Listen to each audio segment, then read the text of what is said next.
Good morning and good afternoon. Welcome to the Weekend Wellness Hour. Today, we have a very fascinating topic, and some of you love mushrooms, some of you don't, but I was one of those who hated them and grew to love them. And now I can't imagine a week going by without having some mushrooms or some kind of supplement with some type of mushroom in it.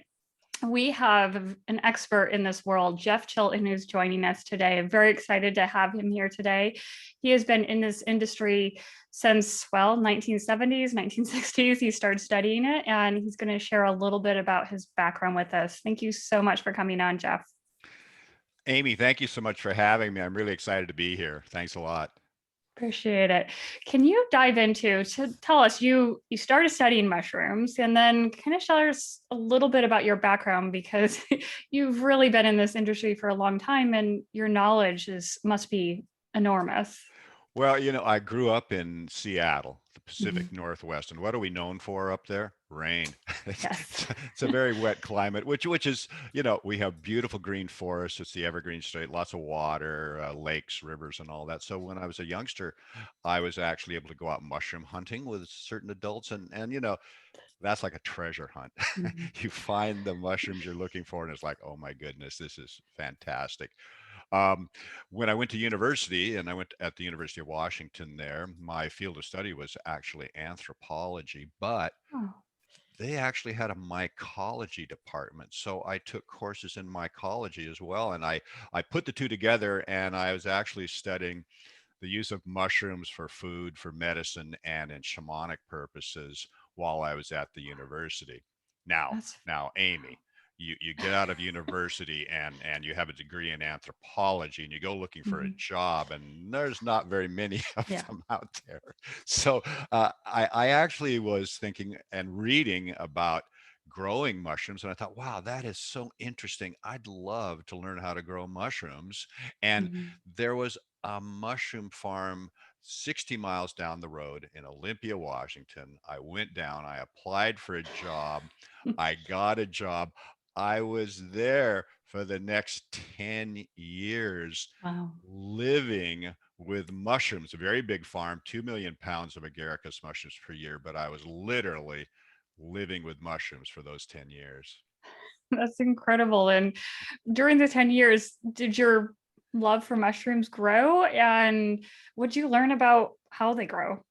Well, you know what? It was so interesting because during our breaks, when I first got there, and I'm there with the other men that are working in various, and I just started out at the bottom, and Mhm. I'm there over lunch, and I'm reading all about the mushroom industry, and I'm reading about the whole thing, and the other guys are just like, what are you doing? We just want to get out of here because mushroom farming actually is one of those things where kind of farm labor doesn't pay well, and Mhm. and whereas I was there, because wow, I really love it, Yeah. and it was a big farm, 200 employees. Mushrooms do not sleep. Have you ever seen to or been to a mushroom farm? I haven't actually. I have a friend who works in one right now, but I haven't been to Uh, one. well, basically, we can drive right by a mushroom farm and never really know it's there because in the US, all mushrooms are pretty much grown indoors in large Oh, warehouses, and each crop is on a 90-day cycle. This is the okay. agaricus mushroom, the button mushroom. Okay. So every week we were putting in 8 new crops and throwing out 8 old crops that were basically finished on this 90-day cycle. So Wow. every year, think about it, I was seeing close to 400 individual crops in one year, whereas a normal farmer would see maybe 60 crops in a Yeah. lifetime. And Wow. and you literally needed an army of people to harvest those mushrooms. Do you know that every single mushroom you've ever eaten has been harvested by hand? Wow. So By no machine. hand, Oh and my no gosh. machines, and so every day, I mean every day of the year, because when you have all of those different crops moving along at different schedules during that 90-day cycle, there's always mushrooms to harvest. If you don't harvest them, well, they will basically mature. And now instead of being a number one, let's say now they're a number two or a number three. You have to send it to a cannery or something like Oh. that. So literally, it's like they do not stop. But one of the coolest things of all was we had a Japanese scientist there that was our research and development director, and he was growing shiitake mushrooms, oyster mushrooms, Ooh, and enoki mushrooms. So I got to see these other different kinds of mushrooms grow. And do you eat shiitake mushrooms? I do. I love them. Oh Love them. my God, Hmm. they are just amazing. In China, they're called shangu, which means fragrant mushroom, and they have No. this odor that is just, and a wonderful after taste as well. Mhm. I was eating fresh shiitake in the 1970s. Wow. Wow.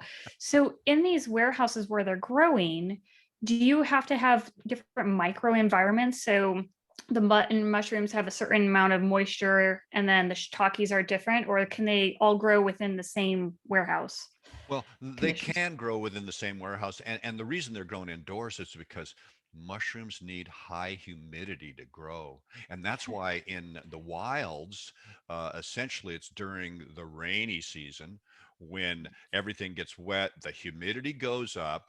One thing mushrooms do not like is direct drying sunlight. That Okay. they don't grow well in dry conditions. So in these warehouses, we're controlling for temperature, relative humidity, and also fresh air because mushrooms are respiring. They are breathing in oxygen and they are exhaling carbon dioxide, and you have to Oh, bring in fresh air on a regular 24-hour basis to wow. basically feed them the oxygen and get rid of the carbon dioxide that's being built up. Oh, wow. So there's a whole process. And then how do you determine the moisture? I assume you have some kind of system and meter that Oh allows you yeah, to yeah, yeah. We have determine that. thermometers for temperature and Yeah. hygrometers for Okay. relative humidity, Okay. and that's all being monitored very, very closely. But because essentially, when you're growing indoors like that, what you're trying to do is you're trying to provide them with optimal conditions.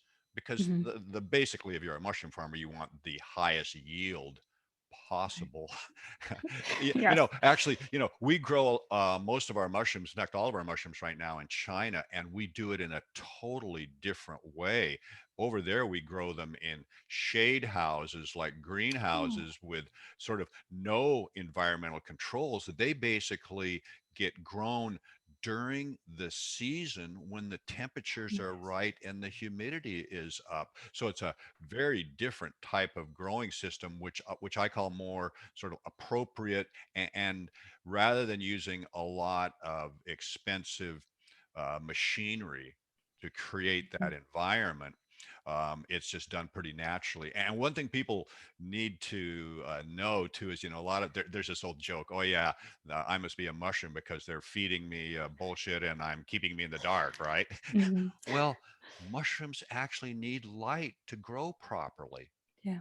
They actually need light. But interestingly enough, this button mushroom does not need light. It's one of the few mushrooms we have out there that does not need light to grow properly. So the rooms that we're growing the agaricus in didn't have any lighting, and we were going in with miner's lamps. Oh my gosh. So is that why it's so popular here in the US where things are grown indoors that you have more button mushrooms? Or is there a different reason why that one's the most popular, it seems?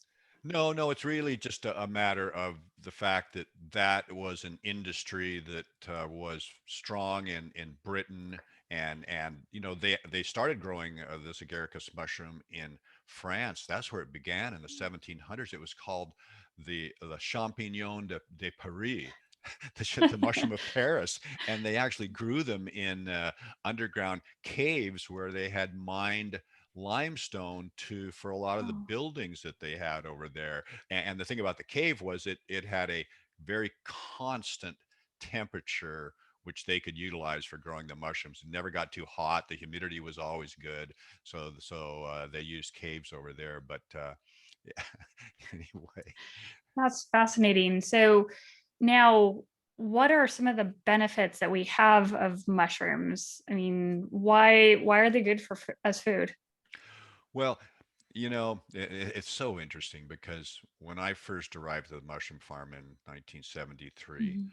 what I learned at that time was that classical nutritionists looked at mushrooms and said, "Oh man, great flavor, but no nutritional value." Oh, wow. Really? Why did they say that? Low in calories. If it didn't Yeah. have calories to give you energy, it was like a non-food. And the fact of the matter is that mushrooms have between 15 and 30% protein. They're primarily carbohydrates, but not starches. They have a carbohydrate in them called mannitol, which Okay. is a very slow acting carb that is kind of like one of those low glycemic index types Hmm. of carbohydrates. It's not a starch where you're just up and down. So they actually, even some nutritionists will tell people to eat mushrooms just because it kind of can fill you up and keep your glucose level, your blood glucose level, at just a relative even level. But they're high in B vitamins, B1, 2, and 3, low in fat, like about 8%, and it's a good fat, linoleic acid. And then they've got a reasonable mineral profile, which is pretty much dependent on what they're growing on. But Okay. it's a really excellent food. The other thing about mushrooms is that they are high in fiber. So, Nice. and that's part Yeah. of why they digest slowly too. They're just not easily digested. And so Yeah. they also will feed our microbiome. So Which they can be we looked at as a prebiotic as well. I just say to people always, I say, look, before you even think about supplementing with functional mushrooms, Mhm. put mushrooms into your diet. I Yeah. consider them the forgotten food and the missing dietary link. That's what I how I look at them. And so I just Yeah. say put them into your diet, eat them regularly. And there's some interesting research that's been done out in Asia where they have large groups or large population, large cohorts, and they ask them about their diet. Mhm. They've actually shown that people that eat mushrooms compared to people that don't, that there's a correlation with lifespan. And I personally would Wow. have to accept that. I think, yeah, that's what's missing right now in our diet in North America are mushrooms. Yeah, and when you even go to the store, there's typically two, maybe three. If you're lucky, you get four or five different types, but it's usually just the white ones, the brown button ones, maybe a portobello, and occasionally the shiitake or oyster, but it's very limited. So that also comes to mind. What do you think about organic versus non-organic? I have people in my world on both sides who thinks the whole organic thing is fake and just to charge more money, but I'm on the other side where I try to get only organic food if I can because I can actually taste a difference, and I'm very against using a lot of different chemicals if we can avoid it. Well, my company's been certified organic since 1992. I Okay. totally believe in that. When people say, "Oh yeah, that's a bunch of Yeah. baloney" or whatever that, I say you have no idea what we Hmm. have to go through and the kind of testing that we do. And look, I do not want to be consuming a lot of chemicals that I have no idea what the long-term effects of those are. Right. I would rather eat something that's grown naturally without those chemicals. So I'm a total believer in that. In fact, one of the things that I have done, being in the mushroom industry like I was, when it came to um, starting my company Nammex in 1989 to sell functional mushrooms into the supplement industry. One of the things Hmm. that I knew was that I could not grow mushrooms in the United States and use them as supplements. And the reason was fairly No. simple because I can take my fresh mushrooms to market and let's just say I can get $5 a pound for my fresh markets. Hmm. Supplements are dried powders. Yeah. Mushroom, like most vegetables, is 90% water. So I'm getting $5 a pound for that fresh mushroom. Now I have to get $50 a pound for that dried, that same dried pound. The economics just don't work. I Okay. realized that right away. And so I spent the 90s going to conferences, visiting farms, visiting research institutes, processors in China. China today produces 85% of the world's mushrooms. Wow. Yeah, and so having realized this, I went over there, made a lot of connections. We grow all our mushrooms over there for that reason. And in 1997, I took OCIA, which is one of the largest organic certifiers in the United States, with me to China, and we had the very first organic certification workshop for mushrooms in China, 1997. And look, it's European certifiers that are certifying our products. And when we grow our mushrooms, they're being grown way back in the mountains. They're not being grown next to a petrochemical plant or anything like that. Which is good to hear because we hear so much about the pollution in China. So that's always a concern for people. Oh, well, absolutely. But what I would say is, look, do you have any idea of the tons, hundreds, thousands of tons of chemicals we spray on our fruits and vegetables in the United States every year? Yeah. I mean, look, it's kind of like the kettle calling the Was the pot black or something? pot black, Yeah. exactly. And it's like, look, the issue is where they're grown, how they're grown, and ultimately for us, we also have to test all of our products before they come over. We test them first Okay. in China before they leave. We test them Hmm. for heavy metals, pesticides, Okay. microbial contaminants, and then once they arrive over in the United States, we test them again, a complete panel of those same tests.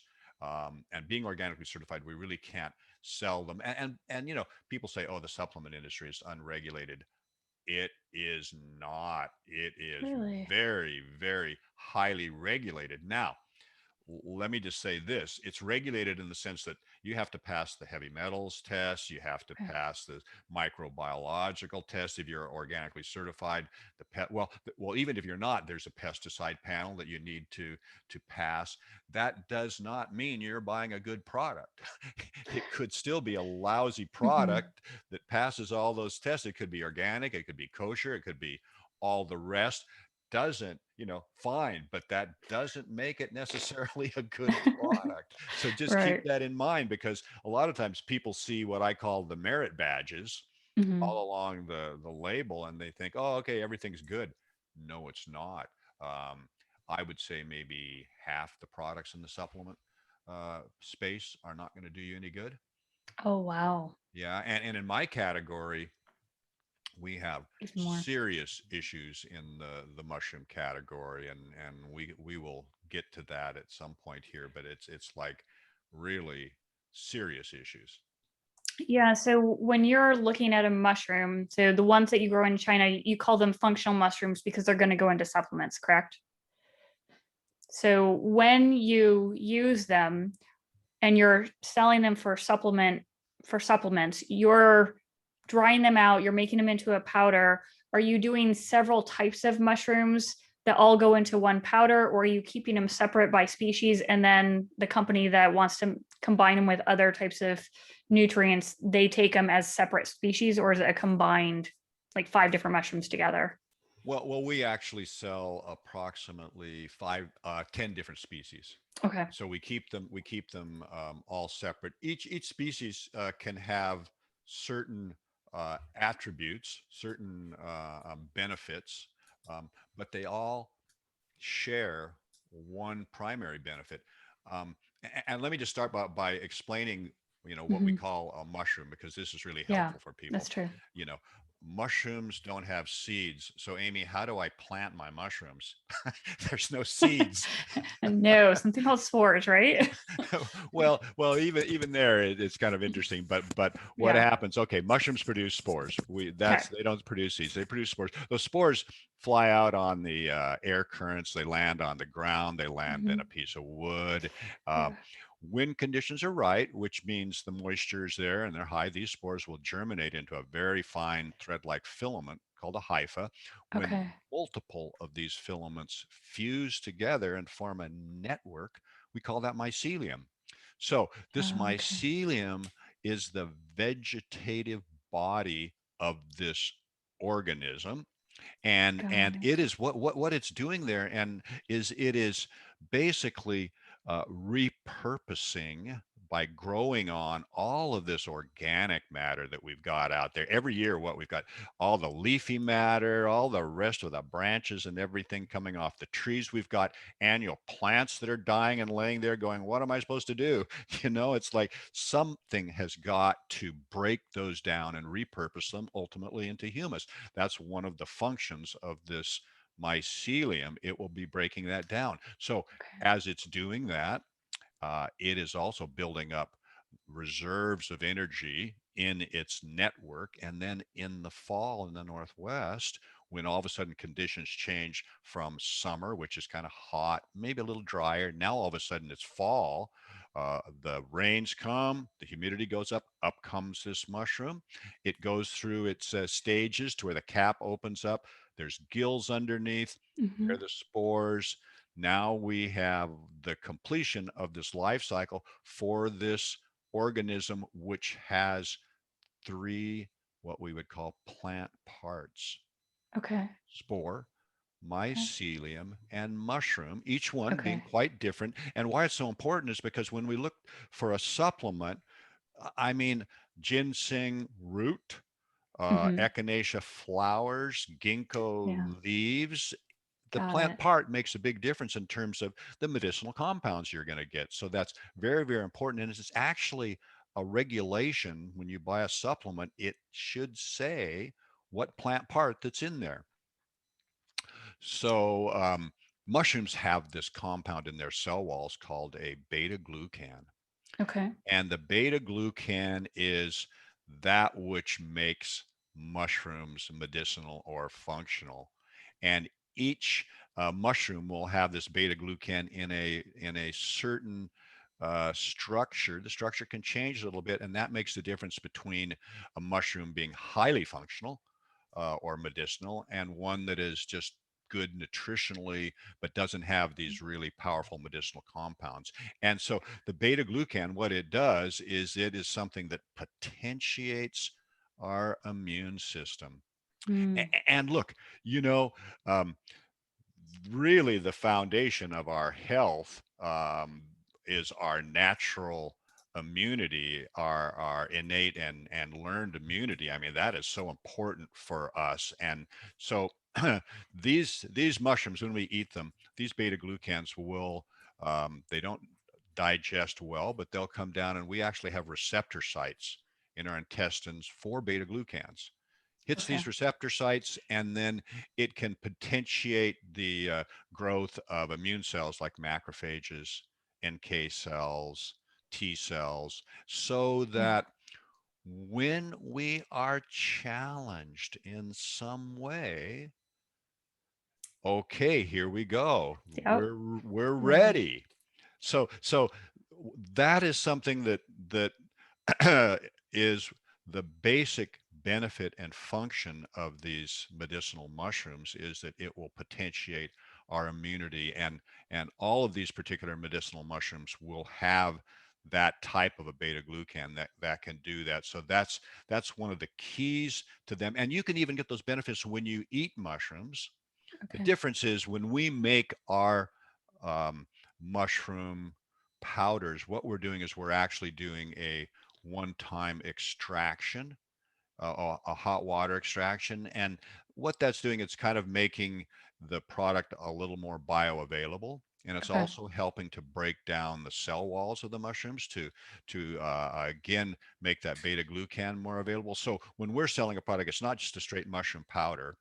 It has Okay. actually been extracted, and some of our extracts are actually concentrated to where we have, let's just say, 8 kilos of dried mushrooms into 1 kilo of extract.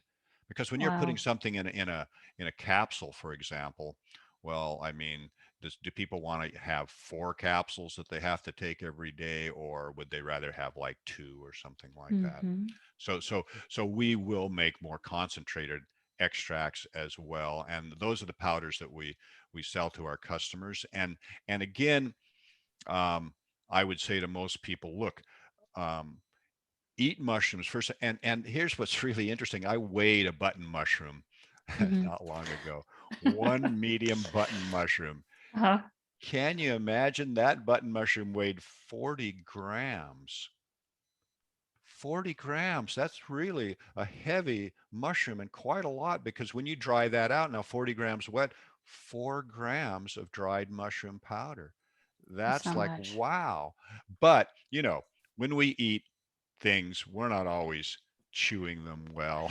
No, not at all. We we So, just hurry it down our throat. well, yeah. So it's when you grind something up to a powder, it's definitely going to be much more bioavailable to Yeah. you, and more easily digested than something that you haven't chewed very well, like like that mushroom can be, and Mhm. other foods as well. So that's one of the functions of us breaking it down into a powder. And again, the key takeaway here is that mushrooms will help you with your immunity. And don't don't look at it as like, okay, just bought this supplement, and oh my god, I've got a cold coming on, I better take one, right, a couple right now, and Mhm. tomorrow that, oh, it's gone tomorrow. No, it doesn't work that way. Sorry. It's not like ibuprofen or aspirin or something like Mhm. that, immediate Yeah. benefits. No, you really need to incorporate it into your diet. You need to, if you're going to supplement, do it regularly. Mhm. It's kind of like, you know what, if you take vitamin C or vitamin D, to the next day you say, oh, I feel so much better, that's just amazing. Yeah. No, No, it takes no, no, time. no, no. Yeah, it does, and it's something that you want to be just doing on a regular basis, and that's really the key to it. And then hopefully you will see benefits down the line. Yeah. Absolutely. So when you're doing this process, you take the mushrooms from their growing mountain areas in China. Do you do the hot water dipping before you dry them out to make them more bioavailable, or do you dry out the mushrooms and then crush them into a powder and then do something to extract them? And how does that process work? Well, actually, the way it works is we will harvest the mushrooms and then they're dried immediately. Okay. And the Okay. reason for this is essentially that, a, uh, transporting them, and also we're growing tons and tons of these dried mushrooms, and they are being stored at the extraction facility, because we're not going to be making the extracts all at once for the whole year. So we really have to dry them out. So they go to the Got it. extraction facility, and then they will be ground to a powder there before they go into the very, very large tank of water to be processed. And the way that works essentially is kind of like, think about making a soup. Mhm. And some soups, you've got like the bottoms of broccoli and a lot of these other sort of vegetables that are left over, and what you're doing is you're just trying to get a broth out of them, and you're cooking them long enough where you say, yeah, I think I've got everything out, all that's left is pretty much inert fiber. Right. Okay, so with our concentrates, that's kind of how we look at it. And so we Okay. are cooking them with hot water 2 or 3 times. And then what we do is we would be concentrating the fluid down, rather than like with your soup. You're like, Oh, okay, the soup's great, let's just go for it. mhm. But no, instead we're concentrating that down, taking away a lot of the fluid until we've got almost a syrup that then Okay. goes to a spray dryer, which is a Oh. very, very large cyclone like structure, that it gets sprayed in the top, and then over the period of about 10 seconds, it gets swirled around, and at the bottom, it comes out this amazing fine powder. Oh, that's And so, fascinating. and that's actually how our extracts are made. Now we have two types of extract. One of them is just what we call our 1-to-1, where we're not concentrating, and with that, we'll actually keep the powder in that syrup. So when it goes up, we look at it as 1 kilo in, 1 kilo out. Whereas Okay. with the concentrates, it's like 8 kilos in, 1 kilo out, because we're removing the fiber, and we've cooked it a couple extra times just to make sure that we've got everything out of it before we remove the fiber. But because we're not, we don't want the fiber in there necessarily, because look, we want to get all of the really important compounds out and concentrate them, and we don't want you to take 10 capsules. We just want you to take 2 capsules. Absolutely. So, speaking of supplements and capsules, what are some of the things that people use mushrooms for in terms of health benefits? Obviously, your inflammation system, your inflammatory system, your immune system, but like anything specific. Well, certainly, there's one mushroom that when people always say, what one mushroom would you choose? Yeah. Uh-huh. Well, the one I would recommend is what's called reishi mushroom. Are you familiar with reishi mushroom? I've actually heard of it before. That's only because I've looked at a lot of mushrooms, but why don't you explain it for others who aren't Sure, familiar with sure. it? Have you ever actually seen a reishi mushroom or anything like that? I have, yes. It's beautiful. I Hmm. mean, it's got a shape of like a ram's horn, beautiful spiral cap, and it's red. And you don't eat it though. It's like a piece of wood. It's what we call a polypore. So it's always been used simply as a tea traditionally. But not only does it have the immunological benefits, but it also has benefits for the liver. So so in China, the traditional Chinese medicine practitioners will use it a lot for people that are having issues with their liver and any kind of liver dysfunction. They will use the reishi mushroom. Um, there's another mushroom called turkey tail, which also has very powerful immunological benefits. It's actually been developed in Asia into refined drug products Oh, wow. that the beta glucans in there are so strong. And what's really interesting to me is that we actually can do beta glucan testing. We test all of our products for the active compounds. So we're testing for beta glucans, we're testing for a compound called ergosterol, which is the fungal sterol, and also a compound called ergothioneine. Ever heard of ergothioneine? I haven't. No, that one I haven't. Well, we might talk about it, but it's really an Okay. interesting compound too that occurs primarily in fungi. Um, Oh. but turkey tail is one of those that in our testing we have found that turkey tail and reishi have actually the highest level of beta glucans. And then I look back at traditional Chinese medicine and I think, well, what are the most important ones that they've been using there? And it's like reishi and turkey tail are two of the most important ones. I think, well, that's sort of a very interesting correlation. Um, another mushroom that we use would be shiitake. Shiitake also has some great medicinal compounds in it, and that's why I'm always saying to people, put shiitake into your diet. That's perfect because not only are you getting the food benefits, nutritional benefits, but you're also getting the immunological benefits as well. Um, Another one in that category is maitake. So again, a lot of them are primarily for that purpose, but kind of a special one that has come up recently is a mushroom called lion's mane. Yes, I've You had read that. about lion's mane? I've had it. Everybody knows lion's mane these days, and Hmm. and really the funny thing to me about lion's mane, Amy, is that 5 years ago, and I've been selling lion's mane for God, I don't know, 20 years or something. Like five Hmm. years ago, we were selling maybe 100 kilos, 200 kilos a year in lion's mane. It was one of our nobody wanted lion's Yeah. mane. Last year we sold 10 tons of it. Oh, Can you imagine?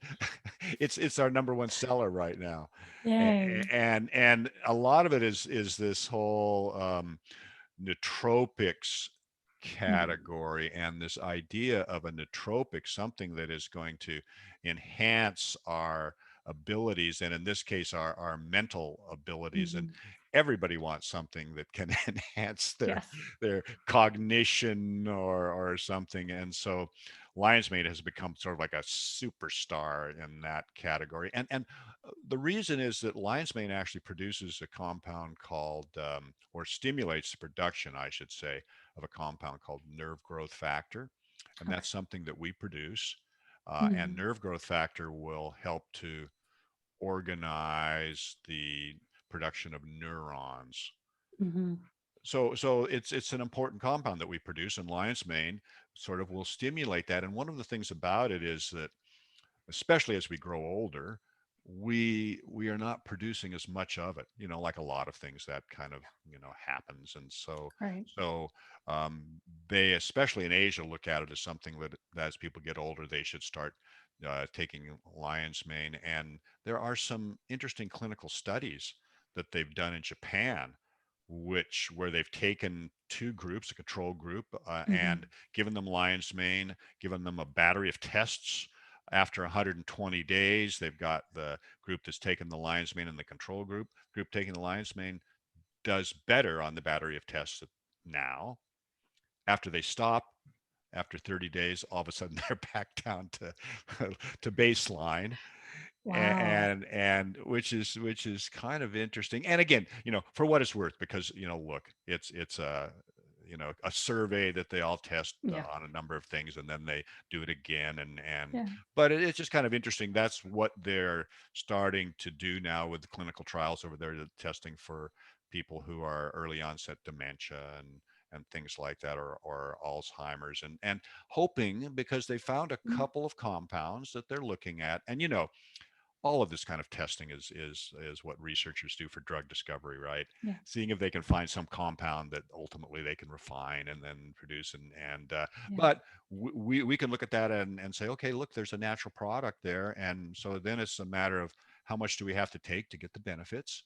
Hmm. Because that's one of the things that is so important to me when I look at the research. I'm looking at it and going, okay, so how much are they actually giving in the animal tests or in the human tests? How much are they getting there?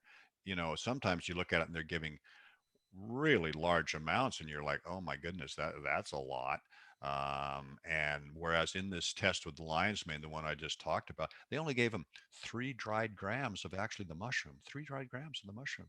If That's you've it. got if Wow. you've got lion's mane in your markets, gosh, start buying it and eating it, because 3 dried grams is not much Mm-mm. at all. That would be like one lion's mane mushroom. And for those who Yeah. haven't seen a lion's mane, it's just kind of this round, kind of pom pom like thing it's not Yeah. mushroom like at all.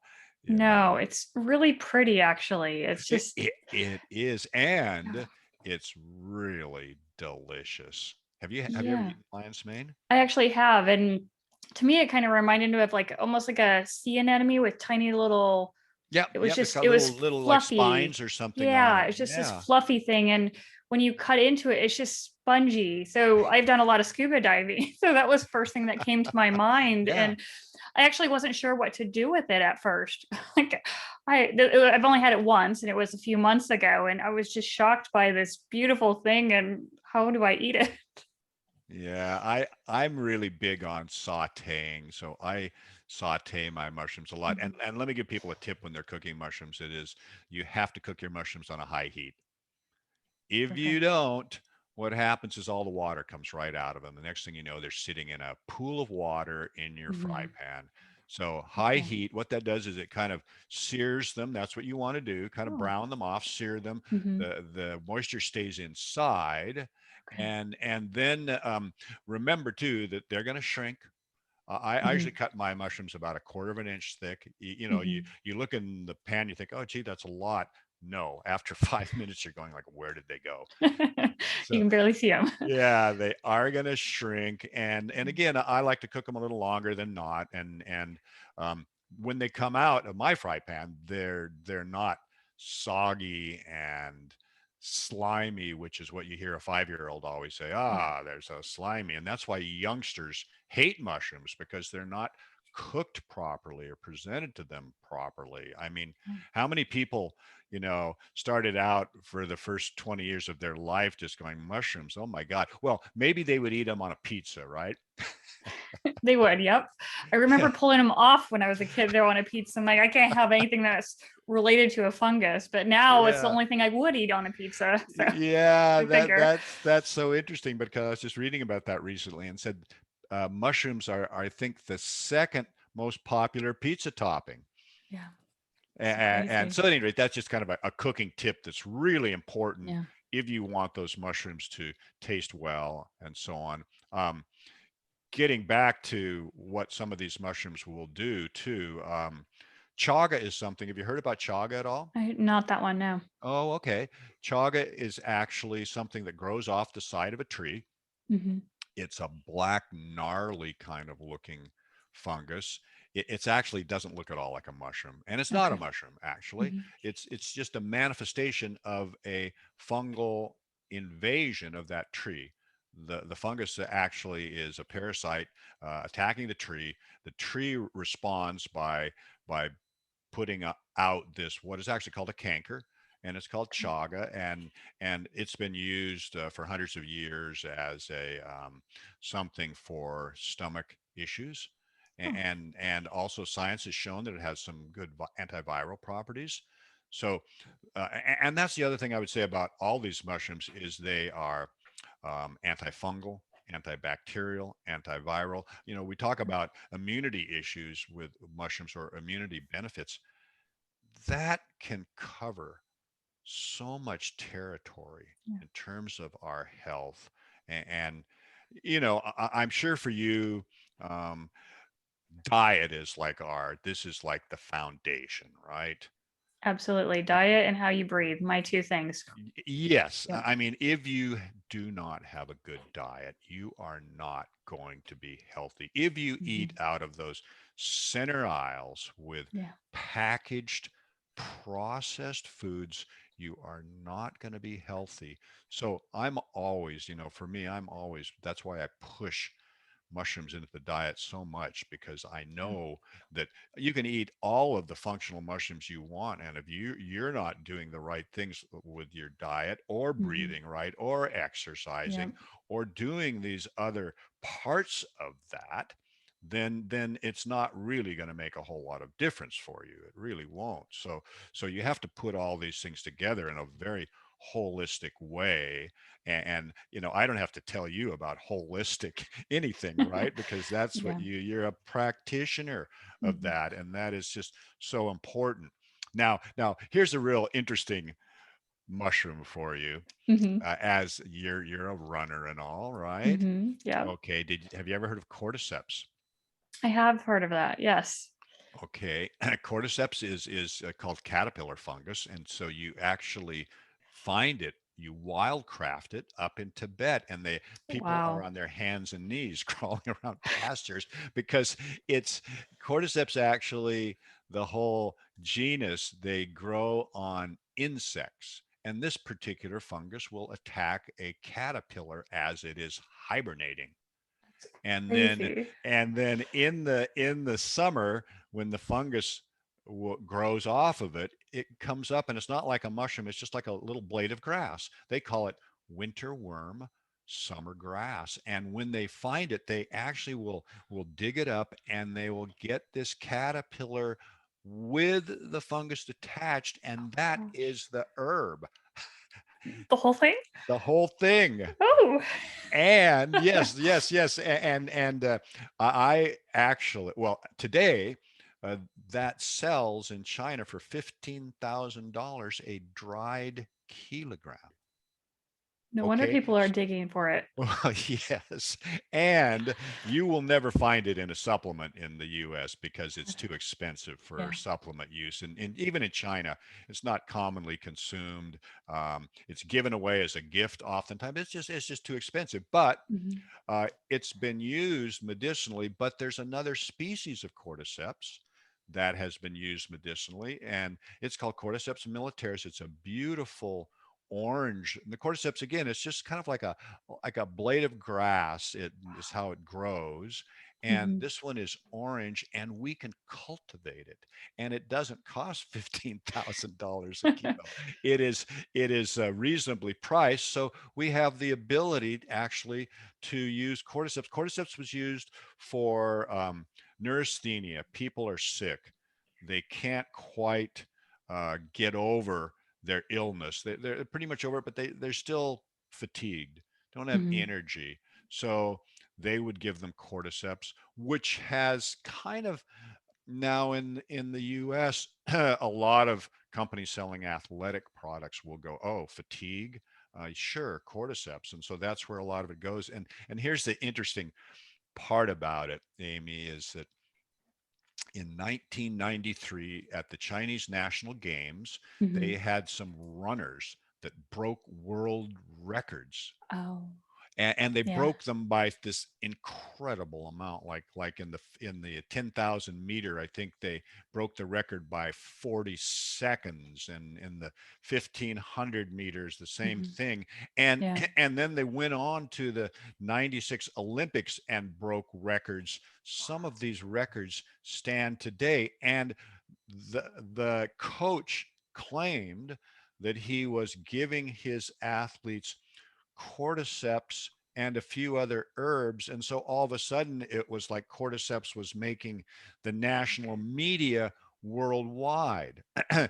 Now, here's the, the issue is Hmm. that during the 90s, you could not actually test for EPO, which, Got it. you Came out. know, Yes. and when that test became something that they could do, all of a sudden they were busting people left, right, and center, including our friend Lance Armstrong. Hmm. And it turns out that here comes the 2000 Olympics.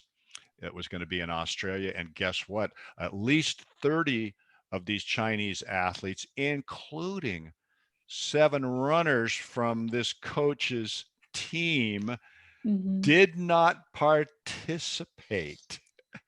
And a lot of these different groups of athletes in China, the swimmers and runners, they got busted in other venues for using EPO, and athletes all over the world did actually. But it turns out that it had nothing to do with cordyceps. So one of the things too is, if anybody's ever looking for a cordyceps product, and if the company selling it is talking all about these Chinese runners and the Hmm. amazing things for this cordyceps, just walk away because they don't know what they're talking about. And, those are kind of some of the interesting things. And this kind of gets in a way to what I was mentioning before about looking for a product when you're out Yeah. there, looking for a supplement product. And Hmm. and what has happened is, I mentioned the fact that you cannot grow mushrooms in the United States for supplement use. No mushrooms in the United States Okay. would go to supplement use, except maybe there's some herbalists out there who Hmm. make their own extracts and their own tinctures and things, and so they have their own product line and they sell them direct to consumer. They might buy some mushrooms from local small growers or something to use Okay. in their practice. But when Hmm. it comes to any kind of commercial products that you see in stores, none of them have mushrooms that were grown in North America. So what do they do when you see these products that say grown in the USA or made in the USA? Yeah. What has happened is companies will grow this mycelium stage on Okay. sterilized grain. Okay. It will grow out. And do you know what tempeh is? Yes. Yes. I've eaten it. Okay, do you know how they make it? Nope. But you should probably tell me so I decide whether or not I'm going to eat it again. No, you will. It's considered a fermented food, right? Right. That's kind of Okay. one of the reasons I eat it. Yeah. Yeah, yeah. Well, it's being fermented by a fungus. Okay. So what you're actually eating is you're eating fungal mycelium. Okay. That's the white stuff on it. So Oh. so so tempeh is cooked soybeans with Hmm. mycelium grown on it, and it's a food. It's a good food. Okay. Um, but what people do in the United States is they grow out the mycelium on sterilized rice or oats or some other Okay. grain. And at the end of the colonization period, once it's coated, the rice and oats and all, they will dry it, grind it to a powder, grain and all, and Okay. sell it as a mushroom. Got it. And look, Oh. when you test these, and we have tested. I did a study on this back in 2015. I bought 40 of these products right off the internet, and we tested them all for beta glucans and alpha glucans, which are the starches. And we also tested dried mushrooms and mushroom extracts. Well, mushrooms have 25 to 60% beta glucan. They have less than 5% alpha, which is glycogen. Mushrooms actually produce glycogen. They don't produce starch. Isn't that kind of It's cool? You know, amazing. we talked about them breathing, right? They also produce Yeah. glycogen. Yeah. Okay, so less than 5% of glycogen in a mushroom. These products, which again are grown on sterile grain, they Okay. had approximately 5% on average of beta glucan and 30 to 60% on average of alpha, which are the starches, which of course are the grains that they're selling Yeah. in these products and oftentimes not telling anybody. Wow. Sometimes they tell, sometimes it's on the label, sometimes it's not. But when you look at the Right. front panel, it will almost always say reishi mushroom, shiitake mushroom. Hmm. Uh, some of them, the more ethical of what I call the unethical, you turned over in the supplements facts, it will say mycelium. And then if you look in the fine print, it might say myceliated rice, myceliated oats, something Okay. like that. Then you know. That is the way that you can tell these products. Also, if they're all going grown in the USA, well, yeah, it is grown in the USA. However, it's not mushroom. And you were looking for a mushroom supplement, not starch. And that's mostly Right. what you're getting. And you're not getting the important beta glucans or any of the other important compounds that you're looking for. And this is something that we've demonstrated through our analysis. And anytime we're selling our products, we are stating X amount of beta glucans in this product. So if people are looking for a higher quality, those are the things that you don't want to look for, but look for, does it say something about beta glucans? Is it giving you a amount of Okay. beta glucans? I mean, that would definitely be one thing to look at. But this is where the supplement area for genuine mushrooms is really difficult. And that Okay. person that's working in that supplement department or wherever may not even know themselves what's going on. Wow. Because some of these actual brands, some of the best-selling brands, that's what they are. There's Yeah. no mushroom in the products at all. And listen, the mushroom is an absolute biofactory producing all sorts of interesting compounds. The mycelium is a very simple stage of this organism that its primary duty is to produce enzymes to break down all those organic matters to build up the reserves to produce the mushroom. So So, so it's wow. really something that you have to be wary of. So, are there specific brands that you recommend who use your powder? Like certain ones out there that people can go to and say, okay, where can I get where I know the powder is organic? It's actually the mushroom. What are some common ones or ones that Well, you well, you, prefer? you, well, you know what? First of all, let me say I normally don't name names or brands or Okay. anything like that. I can tell Okay. you after the program, and then you Okay. could I will post disseminate it. that information. But Okay. but Yeah.